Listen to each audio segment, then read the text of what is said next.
Hello and welcome to another tutorial on Eagle design software.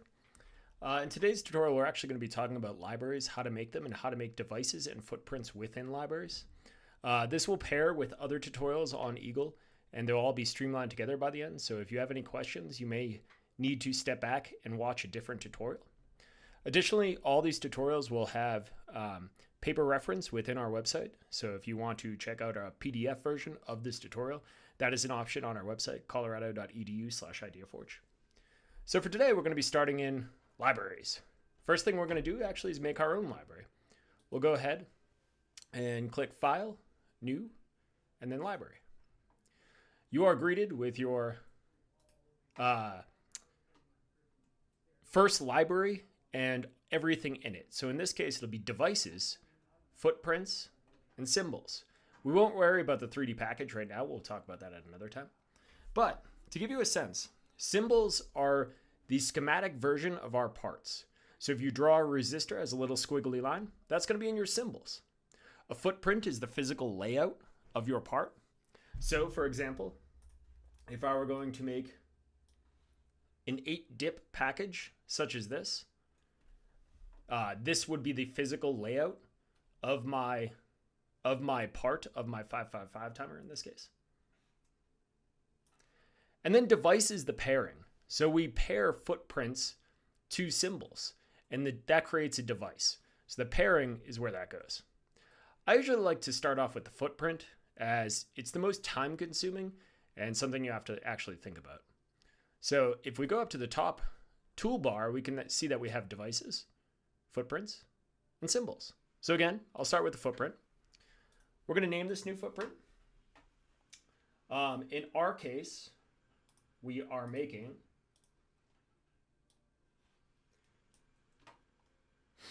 a LM555 timer.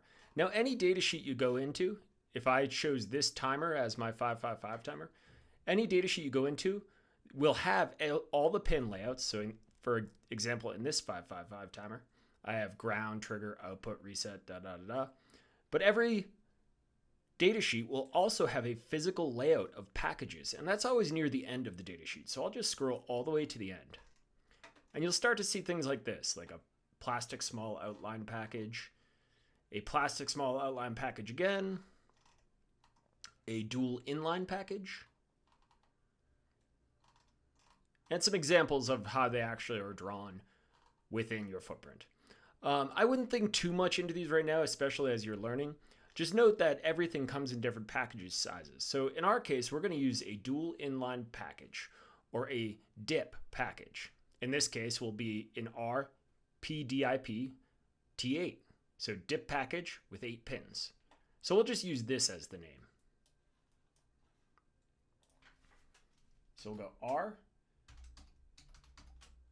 PDIP-T8.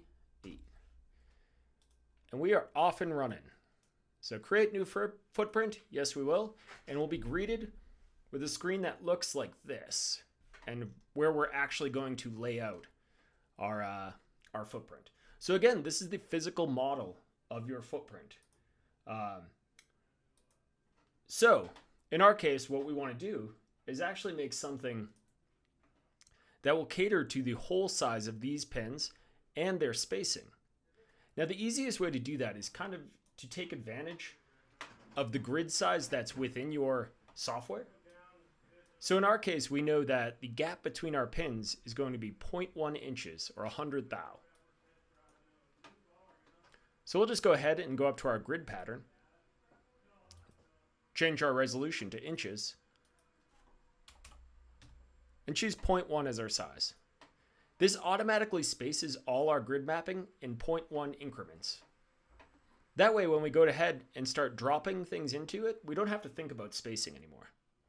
In our case, we're going to be dropping a pad.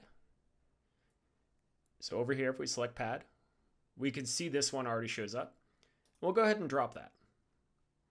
Now, I could drop my second one right next to it and continuously go down. However, as you can see, it doesn't label pins correctly, so we'll have to go back and check out some information on it. Using my information tab, or information button rather, I'll click it and it'll give me the layout of all of it. In this case, we want to name this pad 1. In the sense of shape and size, we want to accommodate at max a 21 thou pin hole size. So we'll go ahead and check what the hole size is.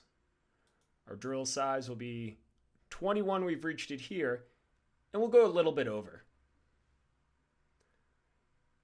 In the case of my first pin, I want to keep it a square, but the rest of them I'll change to circles. And that's for reference of where pin 1 is when we lay out this sheet.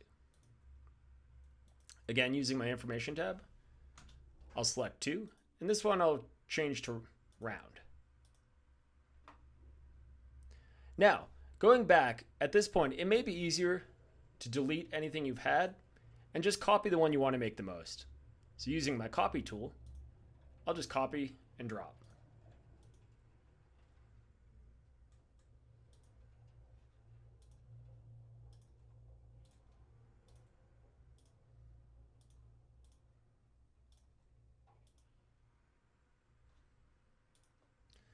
Changing this one to circular like I actually need, we'll drop it there.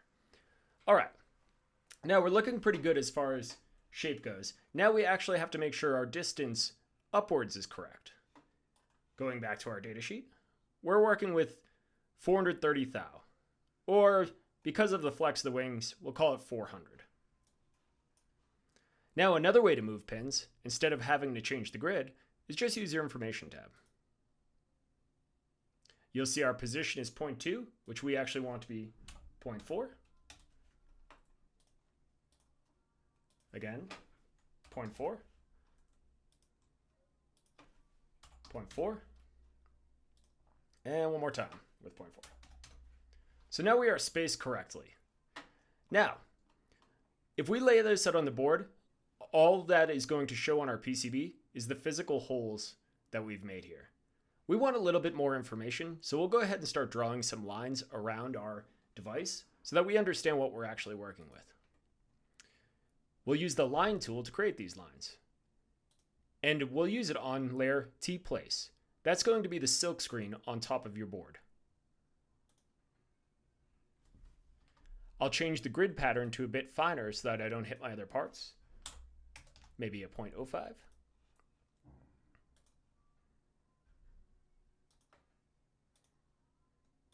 And I can just generally draw. Now, in order to change the properties of my lines, I may want them a little thicker. In this case, we have that width. We'll change it to maybe a 0.01. Yeah, that looks good.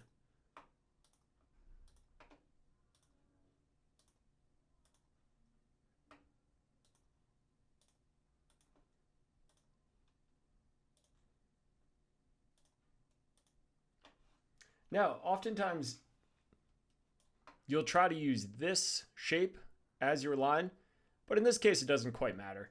And you get a more comfort level with that as you build more PCBs of what you actually want your silk screen to look like.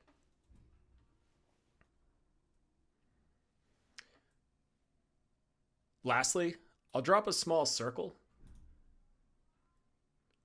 at the beginning, and we'll actually have to change our grid a little bit finer on this, so we'll do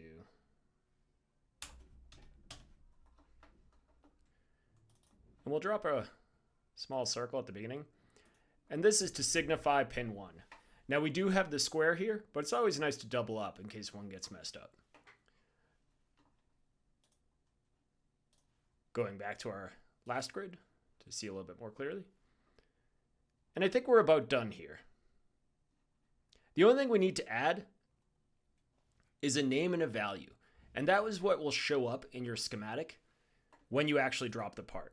So in this case, we'll use our text tool to write in greater than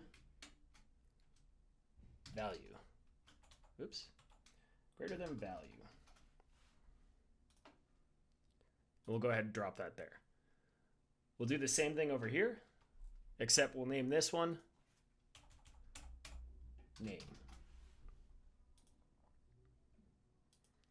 Now, one thing to note is we have to associate these with a certain layer with which they're on. These are not going to be on the tplace layer, but rather the tnames and tvalues. As you can see throughout here, we have many different options for layers, but tnames and tvalues are where you're going to want to throw those. All right, so it seems we are about finished with this device. Now we have again, a dip package, a dual inline package, or dip T8 in our case. We'll go ahead and save that. This is saving for the entire library, so we'll call this my new tutorial library. So this is not just your device, so you don't name it particular to this, but rather the whole library. And as you can see, we have in our footprint, the dip T8 all saved. All right, next we're gonna go into our symbol and we're gonna add a symbol here. So again, at the top, we'll go into our symbol.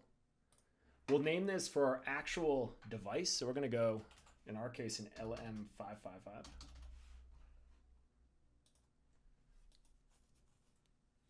It will be greeted to a similar situation as last time. The first thing I want to do is just draw a general square of my device. You don't have to get too particular with this right now because we'll edit it later, but just a general space with which you're working in. Now, working to make this schematic, we're going to have to drop pins onto it. So we'll select the pin tool and we're going to go ahead and drop 8 of them.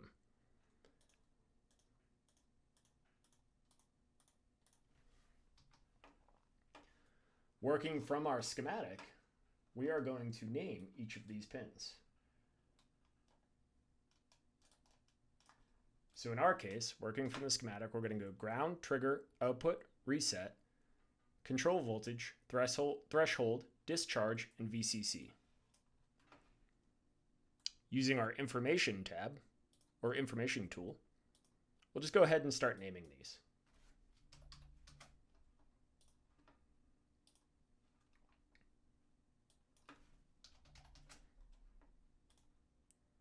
And feel free to label as you feel fit. You know, use shorthand, such as for output, I will use out. And this is all under your convention. Again, it's your library, so feel free to name them as you wish. Just try to name them general names so you don't confuse yourself as you go on, because it's tough to come back to a part and not understand what you did. And you don't want to have to reference the datasheet every single time.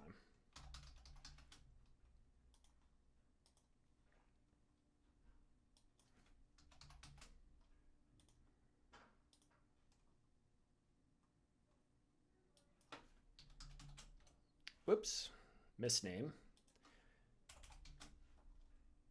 All right, now we'll go ahead and start laying them out on our physical part. We'll use the move tool to do that.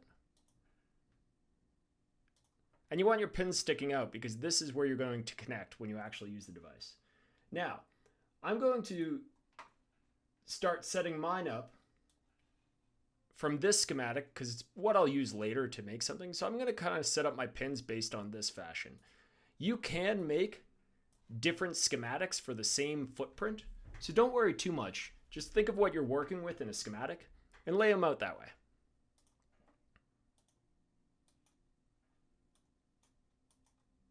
Oops.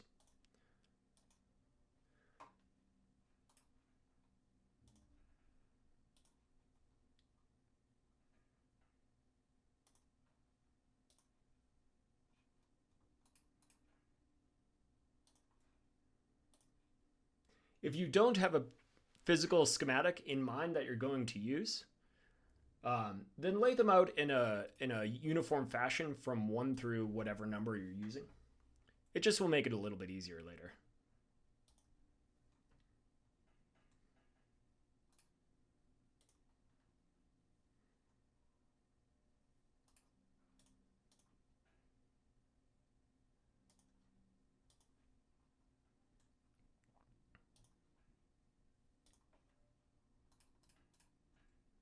All right, I'm going to drop this VCC down here and move this down and then short my box to clean everything up. We are about ready to rock on this. Everything looks like it should. The only last thing we have to add within this is, again, the name and value. So we'll use our text tool to drop a name in here. And we're going to go ahead and change our layer to names. And then also we're going to drop value in there.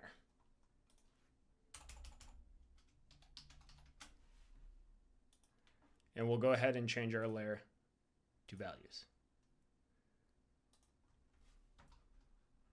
Again, you could have done this manually by dropping them and later going into the info tool and checking where everything is. So this one's under names now. All right, we'll go ahead and save that. Again, this is saving our whole library, not just our symbol here. And we'll close out. And I happen to close out my whole library, so I'll just go ahead and reopen it. So as you can see, we have our 555 symbol. We have our DIP8 package. And now we need to associate them with a device. So we need to link this to this. We'll go ahead and add a device. This device is LM555. Oftentimes the device has the same name as the symbol because the symbol associates with the device more cleanly than the footprint does, because the footprint can be used for various parts. And we'll go ahead and create a new device.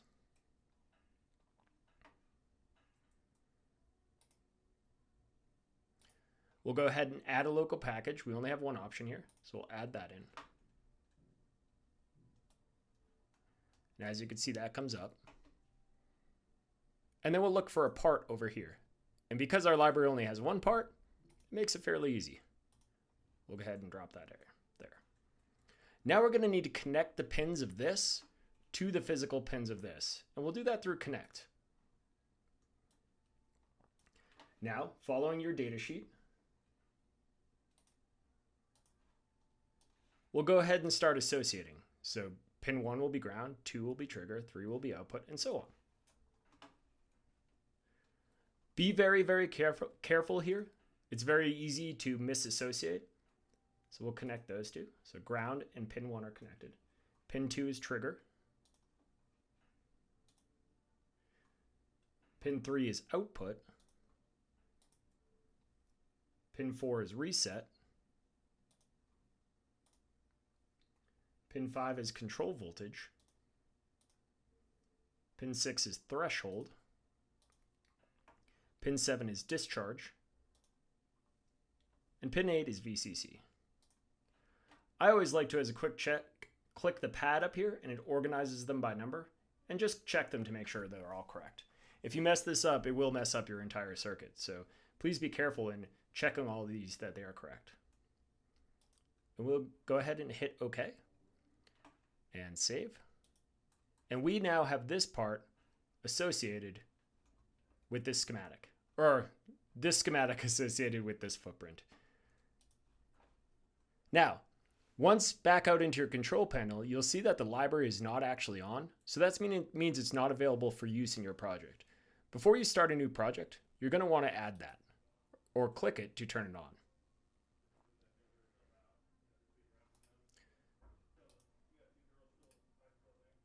To show you this and how to use your library, I'll go ahead and start a new project. We'll just leave it as new project. We're going to add a new schematic. And then we're going to go into add parts. Now we can go ahead and search for our library. Again, if I go back, our library is called New Tutorial Library. Should be fairly easy to find.